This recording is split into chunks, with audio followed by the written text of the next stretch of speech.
राणा साहब, जो किसान आंदोलन चल रहा है उस पे काफी तुम लोग आए हो, कोई मीटिंग की बात नहीं।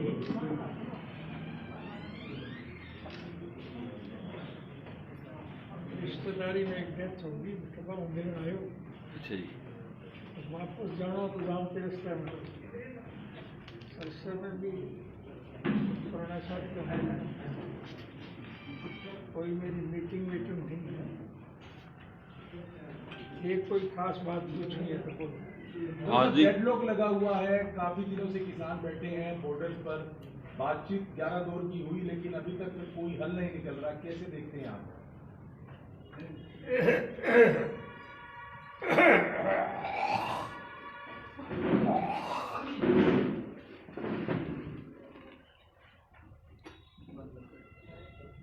आपकी निगाह में कोई हल ना निकल रहा हो तो बात अलग है,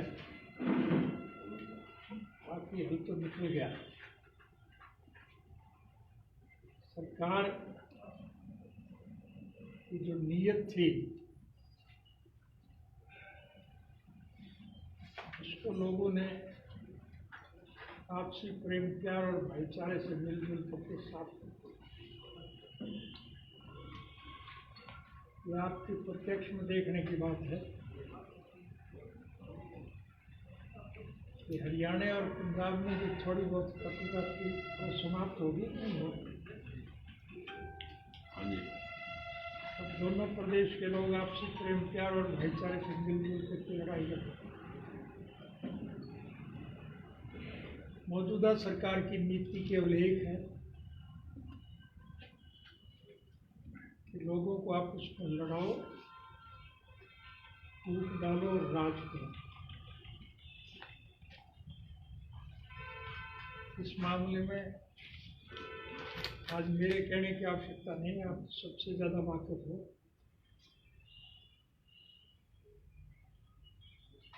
जात पात का जहर फैला करके जो आपस में लड़ाते थे,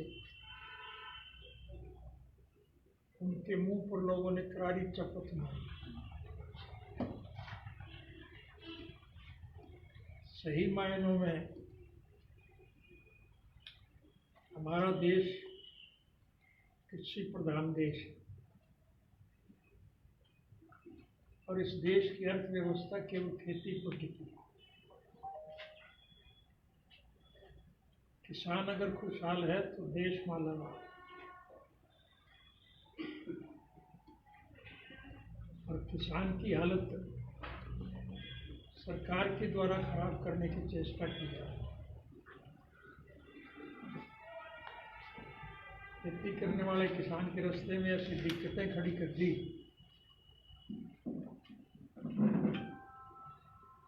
किसान खेती करना छोड़ रहे, क्योंकि किसान को अपने खेत में मजदूर बनाने का काम किया इससे।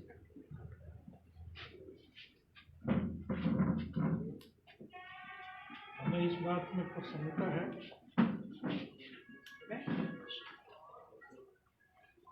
कि आज समूचे राष्ट्र के लोग आपसी प्रेम प्यार और भाईचारे से मिलजुल कर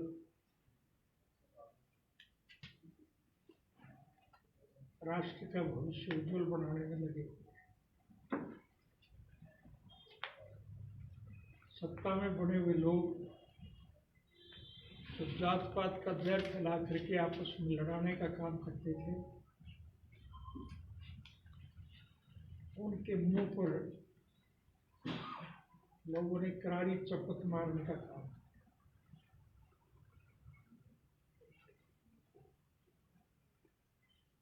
और सही मायनों में लोगों ने अब प्रमाणित कर दिया कि वाकई इस कृषि प्रधान देश का कृषक राष्ट्र के उज्जवल भविष्य के लिए सब कुछ कुर्बान करने के लिए तैयार है। प्रत्यक्ष में प्रमाण की जरूरत नहीं, आप छापते हो, लोग पढ़ते हैं, हम भी पढ़ते हैं कि इस किसान आंदोलन में हर वर्ग के लोग पूरा सहयोग और समर्थन दे रहे हैं, उनके साथ खड़े हैं।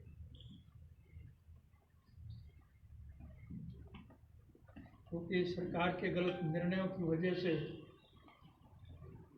आज इस देश का हर नागरिक,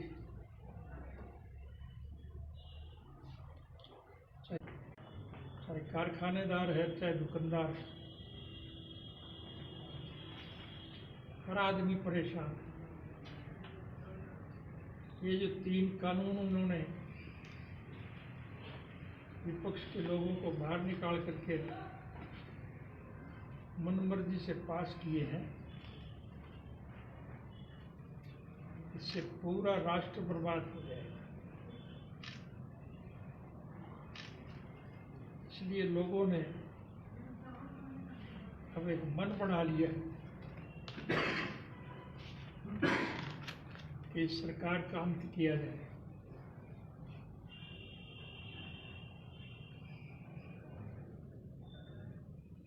हर वर्ग के लोग इस आंदोलन में साथ जुटे हुए हैं और लोग जब इकट्ठे होकर के लड़ाई लड़ने का मन बढ़ाएंगे तो विजय श्री निश्चित रूप से इनके चरण छूएंगे।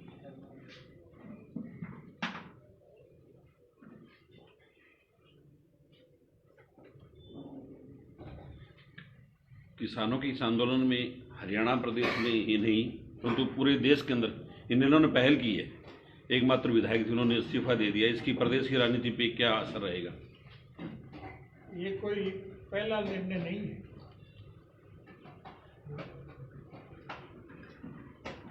ये तो हमारे खून में है।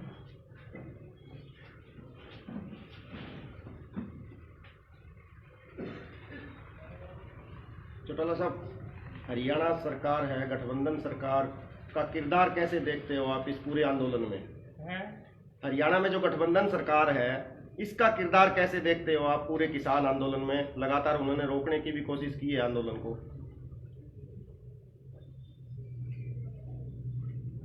ये सवाल आप मुझसे पूछते हो, आप प्रत्यक्ष में देख नहीं रहे।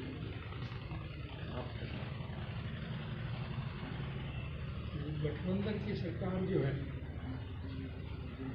सरकारी तौर पर तो जनहित के कामों में रुचि ले रही है या अपने स्वार्थ की पूर्ति में?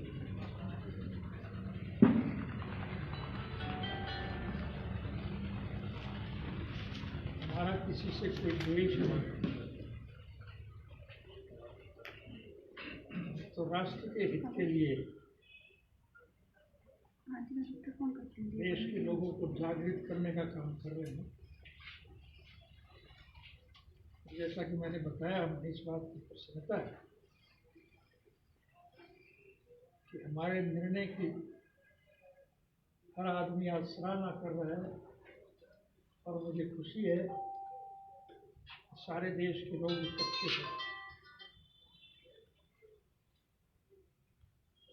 समूचे राष्ट्र के हर वर्ग के लोगों को जोड़ने में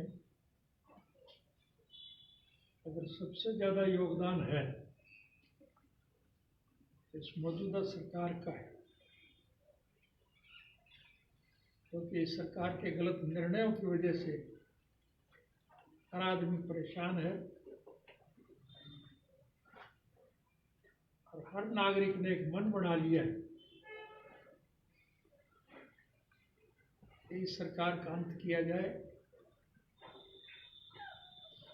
आपस में अगर किसी के छोटे मोटे मतभेद हैं तो वो फिर चीज करते रहेंगे, लेकिन सर्वप्रथम इस सरकार के पतन करने के लिए लोगों को जोड़ने में हम लगे हुए हैं और मुझे खुशी है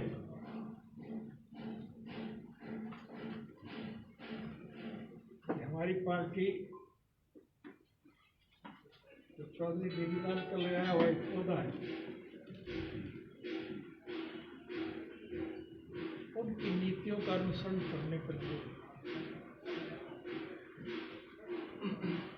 मेरे पिताजी ने भी देश पर जब कभी भी कोई संकट आता था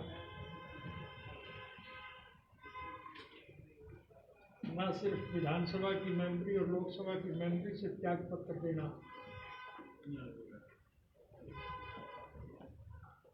बल्कि हर किस्म की कुर्बानी देने के लिए वो सदा तत्पर रहते। चौधरी साहब, आपने त्याग पत्र की बात चल रही है, अभय सिंह जी ने स्वेच्छा से त्याग पत्र दिया है, जबकि चौटाला परिवार से भी जुड़े हुए हैं दुष्यंत चौटाला और रणजीत सिंह चौटाला, तो उनके ऊपर निरंतर दबाव भी डाला जा रहा है, मांग भी उठाई जा रही है कि वे भी इस्तीफा दें, लेकिन उनको से कोई प्रतिक्रिया नहीं आ रही है। रणजीत सिंह चौटाला और दुष्यंत चौटाला से भी त्याग पत्र मांगा जा रहा है, लगातार आंदोलन कर रहे हैं, पक्का मोर्चा भी लगाया गया है, लेकिन उनकी तरफ से कोई प्रतिक्रिया इस मामले में आ नहीं रही कोई। प्रतिक्रिया तो आप उन्हीं से पूछें। वो भी परिवार का तो हिस्सा ही ना, वो भी मेरे से पूछने चौधरी वाला की भी खबर।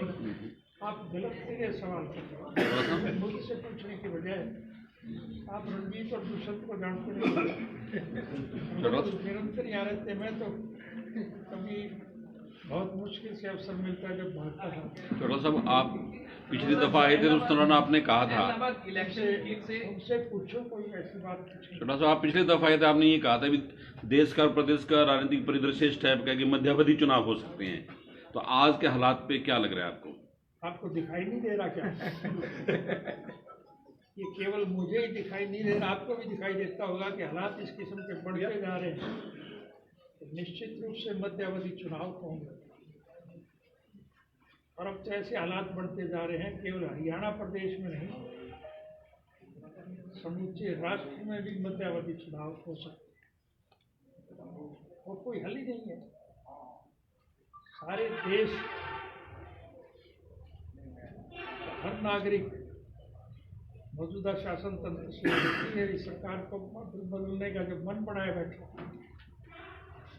तो सरकार थोड़ी चलेगी। निश्चित रूप से मध्यावधि चुनाव है। सर, सत्ता पक्ष की तरफ से आंदोलनकारियों को एक नया नाम दिया है, आंदोलन जीवी। आंदोलन जीवी कहा जा रहा है कि आंदोलन जीवी कौम पैदा हो गई है, तो क्या कहेंगे इसके बारे में? आंदोलन क्या? आंदोलन जीवी। प्रधानमंत्री ने कहा है कि आंदोलन करने वाले लोग आंदोलन जीवी हैं, जो हर जगह नजर आते हैं। आंदोलन जीवी की संज्ञा दे दी आंदोलनकारियों को पीएम द्वारा। क्या आपने समझा नहीं? जिनकी जीविका आंदोलन से चल रही है। आंदोलन जीवी एक शब्द उन्होंने प्रधानमंत्री जी ने उनके लिए दिया है। हर अंदोलन और एक किसान भी अंदोलन जीवी ने। वैसे तो गल किसी टाइम से जनरल डायर ने कहा, जिन्होंने लोगों ने अंदोलन किया उन्होंने अंदोलन जीवी किया गया, तो बहुत बड़ी गल। आंदोलन जीवी की संज्ञा दे दी आंदोलनकारी किसानों को। नाली का खेड़ा। प्रजातांत्रिक प्रणाली में केवल आपके अपने देश में नहीं, विश्व के दूसरे देशों में भी आप देखते हो, पढ़ते हो।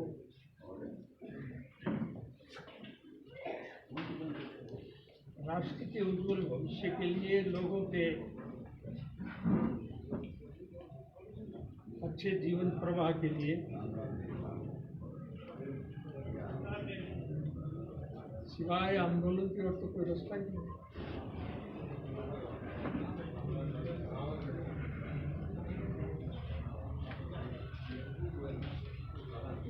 अब जो इस किस्म की बात करते हैं उनसे भी पूछ लेना कभी,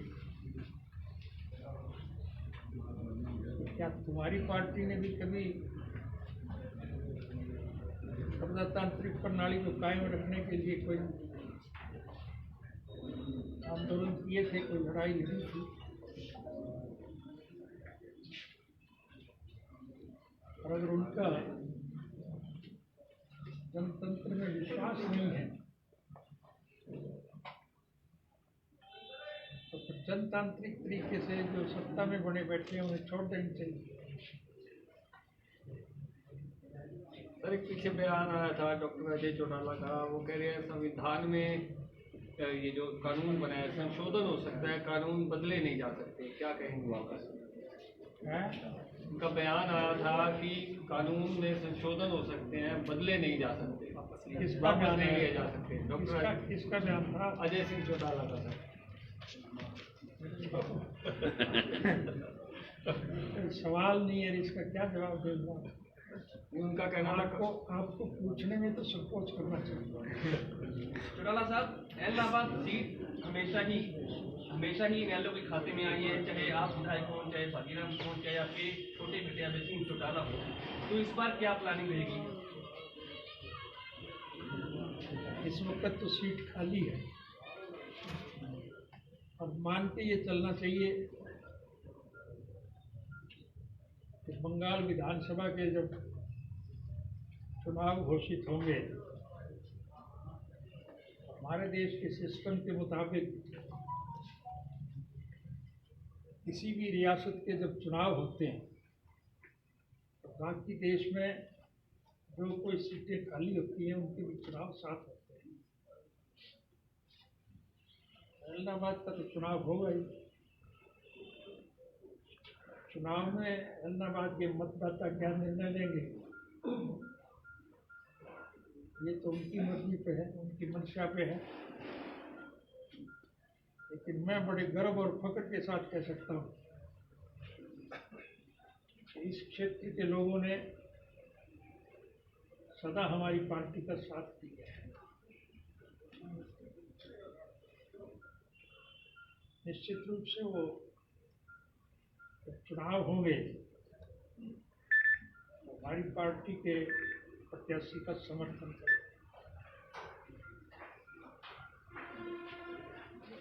ठीक है सर, थैंक यू, धन्यवाद जी। अरविंद भाई, चाह पानी पिया भाई। अरविंद